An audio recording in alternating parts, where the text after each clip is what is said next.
Voilà. Alors le Harizal, il dit, il faut préciser que c'est le Harizal parce que tout le monde n'est pas d'accord. Le Harizal, il dit que, que du Chai Elul, enfin il dit les 12 derniers jours d'Elul, on répare les 12 mois de l'année qui sont passés. Comme ça, il dit le Harizal, et donc ça fait que c'est chaque jour, dans les 12 jours, correspond au mois correspondant. D'accord? Après, on va voir dans les 7 jours qui est entre Rosh Hashanah et Kippour, on répare les jours de la semaine, cette fois-ci. Il y a 7 jours, donc on répare le dimanche tous les dimanches, le lundi tous les lundis, etc., etc. Ça, c'est le Harizal, parce qu'il y en a d'autres qui ne sont pas d'accord avec ça, ils disent que déjà maintenant on répare la semaine. Bon. Mais Kitso, donc comme on tient du Harizal, donc Chai Elul, on était censé réparer le mois de Tishri. Et donc aujourd'hui, le 22 Elul, on est censé réparer le mois de Shvat. D'accord? Le mois de Shvat. Et le rabbi précédent, donc dans ce livre très bien fait, il a parlé de l'année 1941 à l'année 1945. Et si vous remarquez dans la table des matières, ils ont classé ça justement en fonction des mois. C'est-à-dire qu'ils disaient un texte tous les mois à la communauté qui était très très très loin et qui ne savait pas parler l'hébreu ni l'anglais. Donc il leur parlait en yiddish parce qu'ils venaient de leur bled de paumé en Russie. Et donc, j'ai choisi pour vous le mois de Shvat de l'année 1945, qui est censé nous donner matière à réflexion pour réparer le mois de Shvat de l'année dernière. Voilà, alors ce Mahamar, il commence par un passouk très connu du prophète Malachi. Le prophète Malachi, il dit Ki ani Hashem, Ki ani Havaya, Lo Shaniti, Ki ani Havaye Lo Shaniti. Moi, l'éternel absolu, Havaye c'est le Shem, le nom de Dieu qui représente Dieu lui-même, l'essence de Dieu. Il dit Lo Shaniti, je n'ai pas changé. Je n'ai pas subi aucun changement. Ve'atem bnei Israël, et vous les bnei Yaakov, lo chilitem, vous n'avez pas disparu. D'accord? Voilà ce qu'il dit là-bas. C'est une passouk très connue de Malachi. Moi, l'Éternel, je n'ai pas changé. Et vous, les bnei Yaakov, vous n'avez pas disparu. D'accord? Ah, Omer Rashi, Rashi, vous savez bien qu'il est dans toute la Bible, il explique. Donc il dit Rashi, Ani, c'est-à-dire Havaye, l'éternel absolu. Lo Shiniti, je n'ai pas changé. Afalpi she ineni doche et bitsua din kasi, bien que je repousse et bitsua din kasi, je repousse l'application de mon jugement de colère. Bien que vous voyez que je repousse je suis clément et je patiente, je repousse mon jugement de colère sur vous. Eize mishum sheshaniti, c'est pas parce que j'ai changé d'avis. Et dati, mon opinion, Akodemet précédente, chez RC, que Pitom, il me prendrait de vouloir aimer le mal et de vouloir haïr le bien.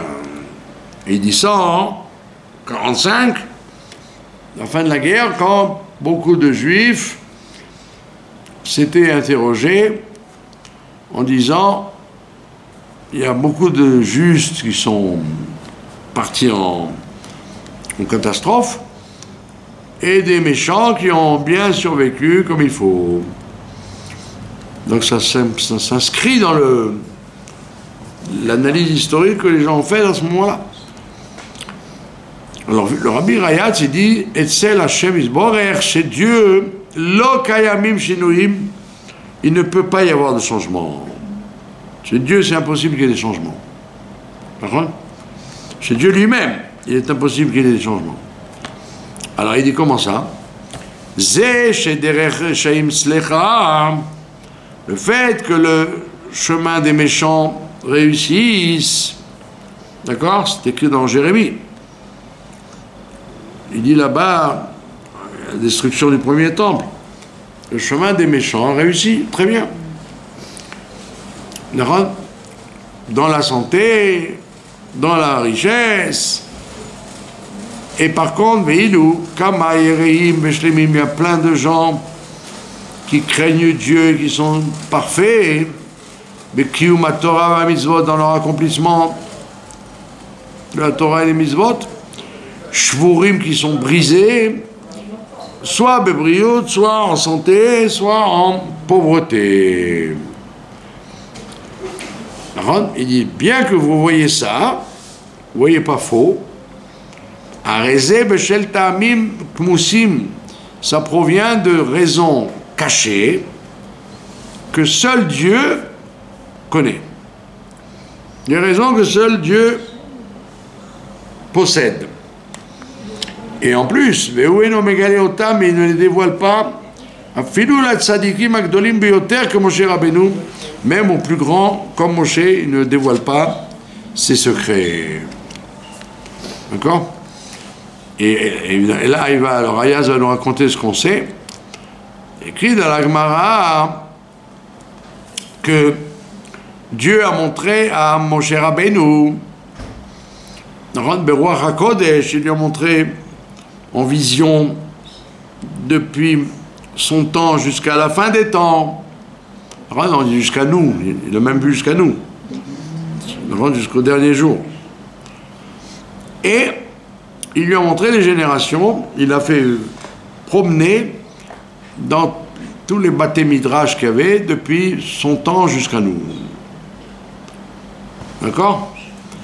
Et il lui a montré aussi les dirigeants, les différents dirigeants qu'il devait y avoir. Et il est arrivé, il y a eu un stop dans la vision, dans le Beth Midrash de Rabbi Akiva. Et il raconte le Rayatz que Rabbi Akiva, au départ, c'était un amaretz, un ignorant. Vraiment élémentaire, quoi. D'accord? Et qu'est-ce qu'il avait? Chez Sana et Talmid Chacham, il ne pouvait pas voir les sages. Il les avait en horreur. Alors, il y en a qui disent parce qu'il était l'expert comptable de Kalba Saboua, et donc il voyait les magouilles du monde de la Torah, comment ça se goupille par en dessous, etc. Donc et comme il s'occupait des comptes de Kalba Saboua, il voyait tous les trafics qu'il y avait, et donc il ne pouvait pas voir les soi-disant sages qu'il y avait, ou les sages, peu importe. Et il raconte lui-même, Rabbi Akiva, qu'il avait un plaisir, malin plaisir, s'il avait pu faire du mal au Talmidei Chachamim. La Gemara, elle raconte s'il pouvait les mordre comme la morsure de l'âne, qui est irréparable, il l'aurait fait. D'accord? Et Pitom, il quitte son travail de berger et d'expert comptable là-bas. Veoler l'ilmot Torah, et il s'est mis à étudier la Torah sous les auspices de sa femme. C'est sa femme qui l'a forcé. Lui, il n'était pas chaud du tout, mais il a écouté sa femme. Bon. Et pendant 24 ans, pas moins que ça, il a étudié la Torah jour et nuit. Il n'y avait pas des vacances et la plage et les vacances de Ben Azmanim et tout les... C'était jour et nuit, il a étudié la Torah.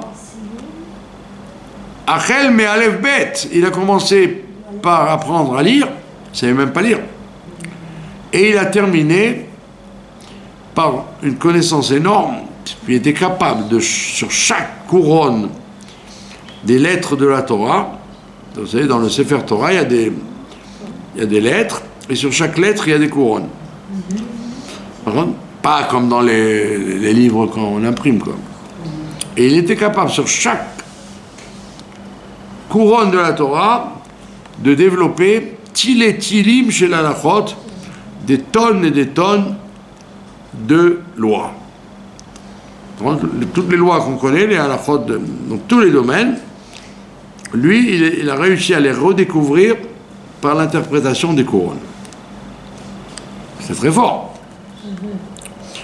Quand Moshe Rabbeinu, il a vu ça, waouh, il a vu la grandeur de Rabbi Akiva, il a demandé à Dieu qu'il lui montre le salaire que Rabbi Akiva allait recevoir pour avoir donné sa vie pour la Torah et pour la diffusion. Et Dieu lui a montré, à Moshe Rabbeinu, la fin tragique de Rabbi Akiva. Il lui a montré comment, comme il n'a pas voulu écouter, il n'a pas voulu obéir au décret des Romains de ne pas assembler les gens et les enseigner, ils l'ont attrapé, la Malchoute, qui l'a été Rabbi Akiva, la Malchoute, l'Empire romain, l'a emprisonné et l'a puni d'une punition très classique, très grave. C'était quoi? De le déchirer avec des peignes de fer, et ils l'ont arraché la peau jusqu'à ce qu'il meure. Et voilà, mon cher Rabbeinu, il voit ça. Alors, imaginez-vous l'horreur. Quand Moshe a vu ça, comme on a jugé Rabbi Akiva dans ce monde-là, que son corps a été déchiré, comme les bouchers déchirent les cadavres, les bêtes abattues. Beitli Zakatsavim, chez les bouchers qui font ça sur la bête quand elle est morte. Ou Zahak Merov Kevlev, il a hurlé. Il a hurlé de douleur et il a dit Ribono Shel Olam. Vous arrivez à me suivre dans le texte? Vous arrivez, hein, parce que je traduis directement. Sinon, ça va nous mener à 11h du soir si je lis chaque phrase, il la traduit. Donc je traduis au direct. Il a dit Ribono Shel Olam, Zo Torah ve Zo Schara. C'est ça la Torah et c'est ça son salaire. Comment comprendre ça? Ça ne me rentre pas dans l'esprit. D'accord? Puisque lui, Moshe Rabbeinu, Sarakol, même si Dieu n'a pas voulu le laisser rentrer en Eretz Israël, il est mort d'une façon majestueuse, avec son frère et comme sa sœur. Et les autres aussi, Yoshua, et on a vu ça à travers les siècles. Pitom, il voit un sage, imminent sage, un éminent sage. Pitom, tac, il voit la fin tragique. Aïm Zéou Asachar, c'est ça dans le salaire, Al-Limud Torah B'Msirut Nefesh Kazo. Non seulement l'étude, mais en plus la diffusion sur des millions de gens. Analo Hashem Isbarer, Dieu lui a répondu, comme tout le monde sait, Shtok, tais-toi. Car ou Adavar, ça doit être comme ça. Ça veut dire que Dieu n'a pas, comme il a dit au début, que même au plus grand tzadikim, Dieu ne dévoile pas son fonctionnement de jugement. C'est ça qu'on apprend de cette histoire de Moshe à qui Dieu lui dit « Shtok ». D'accord? Zéou tam kamou, c'est une raison cachée que Dieu ne dévoile pas même au plus grand tzadikim.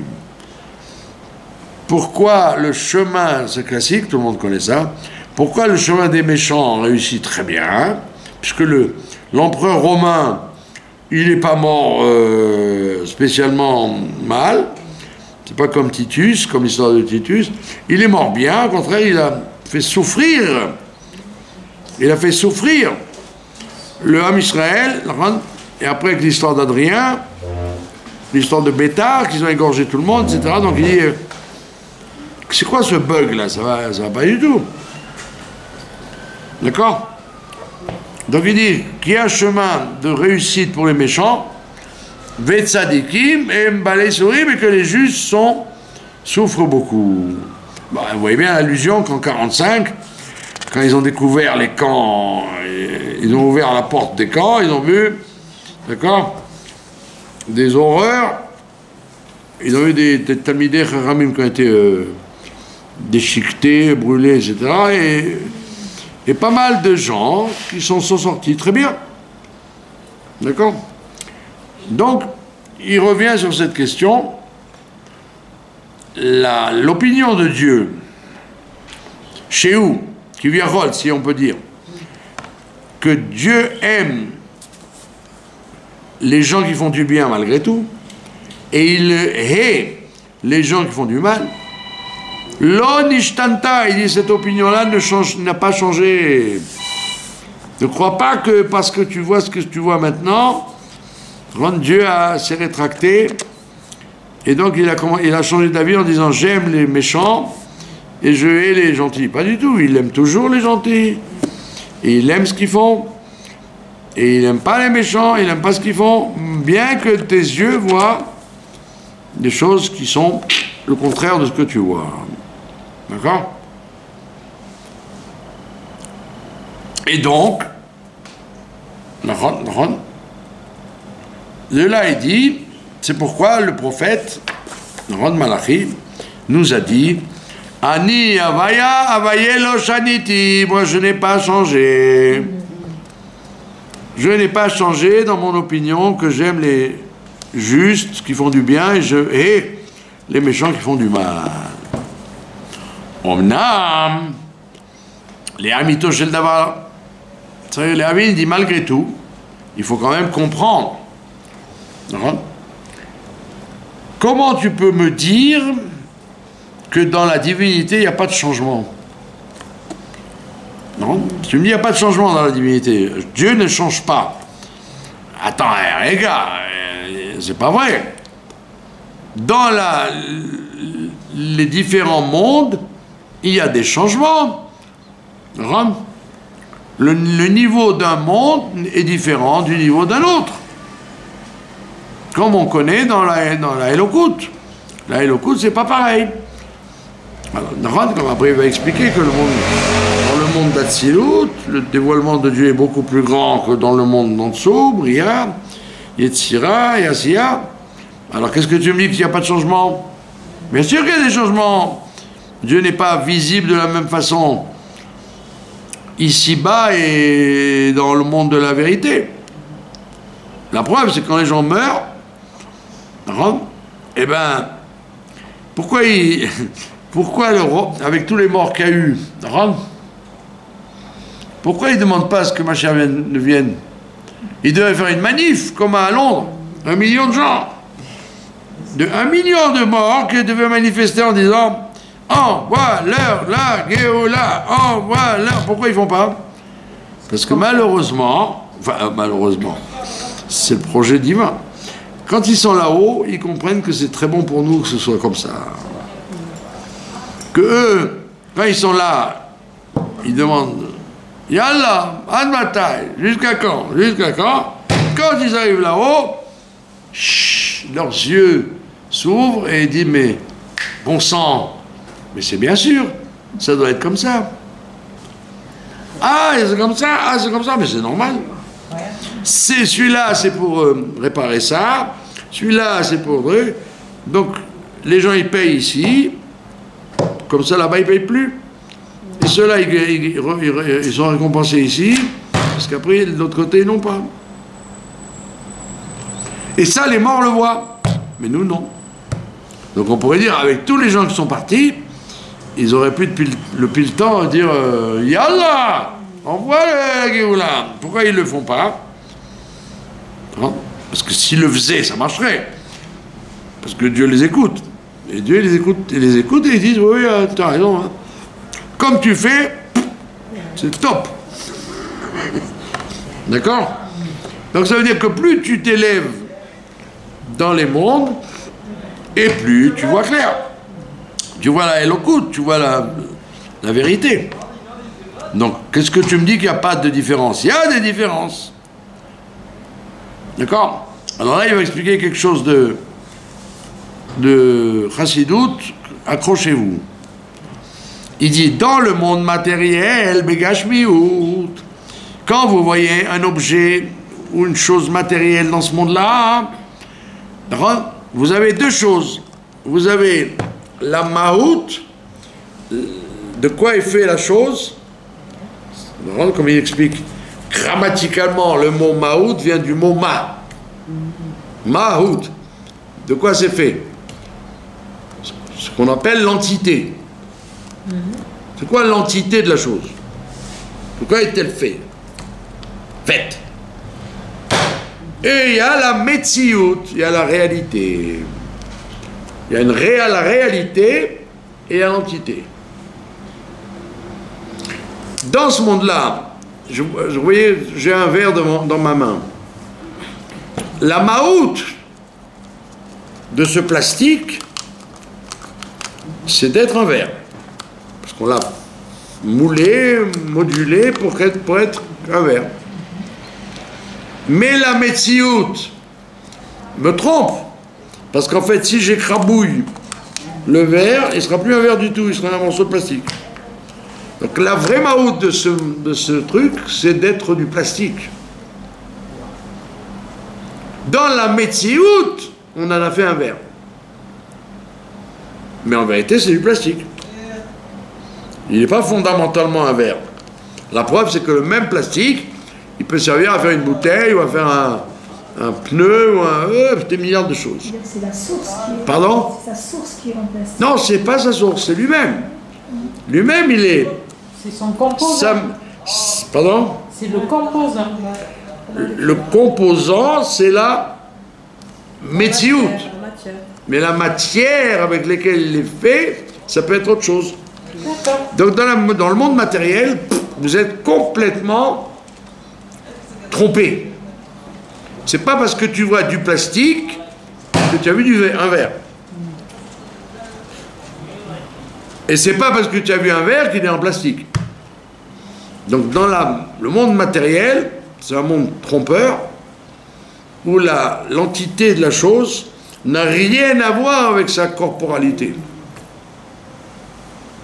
Mais dans le monde spirituel, c'est pas comme ça. Comme la chose elle est, elle a l'air. Comme la chose elle est, elle a l'air. Il n'y a pas de tromperie. Donc plus vous vous élevez dans les mondes spirituels, et plus vous voyez la maout, la chose est réelle, et pas comme elle est habillée dans un corps. Si vous voyez un mannequin, vous allez dire, oh, mais c'est un être humain. Et quand tu t'approches, tu vois que c'est pas vrai, c'est de la cire. Mais pourtant, tes yeux t'ont fait croire au départ que la maout, c'était un être vivant. Et après, quand tu as gratté un peu plus, tu as touché, tu as dit, mais c'est pas un être humain, c'est un être en cire, comme au musée Grévin là-bas. Ouais. D'accord? Donc, il te dit, dans le monde matériel, tes yeux te trompent. Donc ça nous ramène à ce qu'on avait dit sur Rabbi Akiva. Donc, toi, tu crois voir une injustice parce que tes yeux te montrent une existence qui n'est pas le résultat attendu de tout le bien qu'a fait Rabbi Akiva. Mais enfin, au fond, c'est pour ça qu'il a dit shtok, parce que dans ta vision humaine, c'est complètement injuste, mais dans ma vision divine, c'est des calculs que j'ai faits et que tu ne peux pas comprendre. Qui va dévoiler cette injustice d'ailleurs, cette incompréhension, c'est le Harizal. Le Harizal, dans sa révolution sur le monde des Gilgulim, qui nous explique que Rabbi Akiva, en vérité, était le Gilgul de Zimri, qui est mort, il a fait Chilul Hashem en faisant tuer 24 000 individus, et donc il fallait qu'il revienne. Et Cosbi Batsour, c'était en vérité le Gilgul elle est devenue le Gilgul de Rachel, et donc il y a eu 24 000 morts, après il a eu 24 000 élèves qui ont été tués. Donc Rabbi Akiva savait sur lui-même qu'il était le Gilgul de Zimri. Et il a dit, pour que je me répare, il faut que je meure Al Kiddush Hashem, comme lui il est mort Al Chilul Hashem. Il n'y a que l'Arizal qui nous dévoile ça. Sinon tu aurais dit, mais waouh, c'est choquant. Quand tu relis les deux événements, ben ça ne choque plus. C'est vrai que c'est dur à encaisser, mais la boucle est bouclée. Donc ce que Moshe Rabbeinu n'a pas pu voir, on l'a fait taire. Le Harizal, on lui a montré. Pour qu'il il nous donne un aperçu qu'en fait, tout ce qui se passe, les gens qui partent, et comment ils partent, et pourquoi cette souffrance, et pourquoi pas cette souffrance, tout est en vérité d'une justesse, d'une exactitude. Rentre chez Dieu, et quand tu es dans ce monde-là, où tu te trompes entre la Maout et la Metsiout, alors évidemment tu t'embrouilles. Et tu as un besoin de émouna, de foi pour accepter. Mais plus tu t'élèves, et plus tu dis, mais c'est évident que ça devait être comme ça. C'est la justice. C'est pas pachout. C'est loin d'être pachout, puisque nos yeux nous disent, ah, ce que tu vois, c'est ce qui est. Eh ben non, ce que tu vois, c'est une apparence. D'accord? Et donc il dit, voilà, dans les mondes, tu as la même différenciation, tu as 4 mondes. Dans le monde d'Atsilut, il n'y a que du bien. Comme il n'y a que du bien, eh bien, automatiquement, le dévoilement de Dieu est très très grand. Dans le monde d'en dessous, ça s'appelle le monde de Bria. Tu as une majorité de bien et un peu de mal. Automatiquement, donc le bien l'emporte. D'accord? Et donc, on voit encore la divinité très forte, puisque le mal est en minorité. Tu descends encore dans le monde de Yetzira. Le monde de Yetzira, c'est le monde de la formation. C'est matériel, déjà. Le monde de la formation, là, c'est Chetzi, c'est moitié-moitié. Et donc, à ce moment-là, le dévoilement de Dieu est encore plus faible. Et quand tu arrives dans notre monde à nous, Asiya, le monde de la réalisation, de l'action, alors là, le mal est en majorité énorme, et le bien est en toute petite quantité. C'est pour ça, donc moralité, ne t'étonne pas de voir que le monde est tordu, étonne-toi des choses qui ne sont pas tordues. C'est miraculeux le pas tordu. Puisque c'est comme si tu te retrouvais dans un sac plein de sable, dégoûtant, plein de poussière, et tu as dedans 3 ou 4 perles précieuses. Ne t'étonne pas puisqu'on t'a dit que c'est un sac de sable, ne t'étonne pas de trouver surtout du sable et pas de pierres précieuses. Donc d'ailleurs c'est très frustrant. Parce que quand tu attends du bien des gens, des choses, là, en règle générale, ça ne viendra pas. Il faut à la pincette récupérer le bien. Donc c'est très frustrant. Mais quand tu sais la règle du jeu, bah, tu t'habitues en disant bon bah voilà, c'est comme ça. Quand j'achète de la farine, bah, il faut la tamiser. Quand je rencontre quelqu'un, on te dit méfie-toi de lui et respecte-le et méfie-toi. Fais pas tout va bien. À la robe, les gens sont tordus. Et si tu trouves quelqu'un qui n'est pas tordu, étonne-toi. Parce que la nature dans ce monde de Asiya est que le bien, il faut le trouver, il faut le chercher à la... Comment vous dites? À la loupe. À la loupe, voilà. Il faut chercher à la loupe. Vous avez compris? Et donc voilà, donc quand tu vois ce qui s'est passé avec Rabbi Akiva, alors évidemment tu vas dire, mais mes yeux me trompent.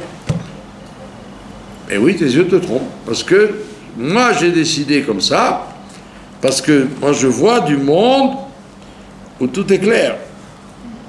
Vous avez compris? Voilà, et donc il revient sur la question, malgré tout, qu'il a posée. Comment le prophète Malachi a pu dire moi, l'Éternel, je n'ai jamais changé, et vous ne disparaîtrez pas. Il dit parce qu'en vérité, le changement que tu vois, c'est par rapport au dévoilement. Le dévoilement de Dieu est changé en fonction du monde dans lequel tu te trouves. Et même dans l'individu. Même dans l'individu, son intelligence, son cerveau dévoile en général plus de dévoilement de Dieu que son pied, que son orteil, ou que son ongle droit. Quand tu regardes un ongle droit du pied, c'est pas beau. Et il faut le couper de temps en temps. D'accord? Et tu peux pas dire qu'il y a un dévoilement de Dieu énorme là-dedans. À part le clown Croc qui jouait du piano avec les pieds. Tu es capable de jouer. Mais a priori, un pied, c'est pas fait pour dévoiler quoi que ce soit. Et si on attend un dévoilement, c'est ou dans le cœur ou dans la tête. Donc on voit bien que même dans l'individu, le dévoilement n'est pas le même à tel endroit du corps. Et donc pareil, quand il s'agit de se dévoiler, Dieu se montre plus dans le monde d'Atsilut qu'il se montre dans le monde de Asiya. Mais toujours est-il que lui, donc c'est pour ça qu'il a dit Ani Avaye. Moi-même je ne change pas. Pas mon dévoilement. Mes dévoilements ils sont différents. Mais moi-même je serai toujours le même. Là et là et là et là je serai toujours le même. Et comme par hasard, on l'a dit au début du shiur, que chaque texte de ce livre est lié avec un mois, une réparation d'un mois. Vous étiez là qu'on a parlé de ça? Oui. Non, vous n'étiez pas là. On a dit, ben oui, vous étiez là, oui. Les 12 jours qu'il y a de Chayeloul, c'est vous qui n'étiez pas là. Chayeloul à Rosh Hashanah, chaque jour est censé réparer un mois qui est passé. Donc aujourd'hui, le 22 Elul, on a réparé le mois de Shvat. Et donc j'ai choisi ce Mahamar que le Rayat ça dit en Shvat 45. D'accord? Et ça correspond à la Haftara qu'on va lire Shabbat, de Nitzavim. La Haftara qu'on va dire Shabbat, il y a un passouk de Isaïe, cette fois-ci, pas de Malachi, qui dit là-bas, Bechol Tsaratam Lo Tsar. dans tout leur malheur, l'eau tsar, il y a écrit l'eau avec Aleph, mais on doit lire l'eau avec un vav. Ça veut dire on doit lire, la tradition nous fait lire dans tout leur malheur, pour lui c'est un malheur. Et quand il voit souffrir, ah lui aussi il souffre. L'eau, vav. Mais qu'est-ce qu'il y a écrit? Dans tout leur malheur, l'eau tsar. Dans tout leur malheur, il n'en a rien à faire. Vous vous rendez compte de l'énormité? Ça veut dire qu'il y a une dimension chez Dieu où effectivement il est plein de compassion à nous voir souffrir et pas souffrir. Il donne un sentiment de collaboration à ce qui se passe dans le monde, mais en vérité à un niveau plus haut, comme on a vu, il y a une dimension où il s'en fiche complètement. Pas parce qu'il est cruel, c'est parce qu'il y a un projet que nous on n'arrive pas à comprendre, et donc ça ne peut pas lui faire de souffrance puisque il faut passer par là. C'est comme si vous êtes chez le dentiste, vous êtes dans la salle d'attente et vous entendez ah ah, d'accord? Et le dentiste il vous dit, ils sont malhonnêtes en général, ils vous disent non, vous allez voir, ça fait pas mal, ils font exprès, ils vous mettent 5 anesthésies, ah, d'accord? Alors vous hurlez parce qu'il va vous faire un petit poule chorèche, il va vous nettoyer le canal. Donc lui il fait ça pour après vous êtes bien, ah, je vais pouvoir manger normalement, je vais pouvoir dormir normalement. Mais le gars qui est dehors, qui écoute, il se dit ouais mais c'est un boucher là, je reste pas, ouais. Je reste pas ici, ouais. D'accord? Et a priori, si c'est un dentiste, moi que Dieu me préserve. Quand j'étais les fois où j'étais chez le dentiste me dit mais vous êtes un rhinocéros. Je vous ai fait 12 anesthésies et vous avez toujours mal. Il y a des gens qui ne sont pas sensibles à l'anesthésie. Oh là là, ça ne fait pas effet sur vous? Aucun effet. Comme si... il dit, mais vous allez m'utiliser tous les trucs. Et il y a des gens, avec une petite anesthésie, ça y est, ils ont plus mal. Donc, qu'est-ce qui se passe? C'est que l'oreille extérieure, elle va entendre quelqu'un qui crie, qui a mal. Et en vérité, parce que c'est dans un projet d'aller mieux. Comme on dit, comme un chirurgien, il ouvre, etc. D'accord? Donc ça veut dire que Dieu, dans notre monde à nous, il nous dit, ah, j'ai beaucoup de peine, j'ai vu la souffrance, etc. Mais dans un niveau plus élevé, il dit, non, ça doit passer par ça. On ne pouvait pas échapper. La racine, il faut la soigner. Ça doit faire mal. Ça n'existe pas. Il y avait quelqu'un qui a trouvé vous savez, un vaccin pour ça. Il y a tout un groupe de dentistes qui ont trouvé le vaccin contre la douleur des dents. Ah oui, plus besoin de rien du tout, ça soigne tout de suite. Et on leur a fait comprendre, si vous voulez rester en vie, arrêtez votre histoire, parce que sinon vous mettez au chômage des millions de dentistes comment on dit, de laboratoires, c'est un univers que vous mettez à la rue. Donc ils ont arrêté le projet. Sinon, hop, c'est pas comme Pfizer là, cet escroc qui a fait faire c'est un truc réel, que vérifier, ou vous vaccinez, tac, et après, quand il y a un moindre problème, la dent se soigne toute seule, tout se règle tout seul, plus besoin ni de dentiste, ni de clou de girofle et d'anisette si on a mal. Vous vous rendez compte? Donc, Dieu, il a son projet sur terre, il vous te dit, je te fais comme si je collabore et je compatis de toutes mes forces à ta douleur, mais en haut, en vérité, il dit, mais il n'y a pas le choix. C'est obligé de passer par ça. Et c'est pour ça que, comme je répète, comme j'ai dit au début, les gens qui sont partis de ce monde, ils voient là-haut qu'en fait, là-bas, le puzzle, il est clair. Eh bien, ils disent, oui, mais oui, c'est normal. Qu'est-ce que t'attends?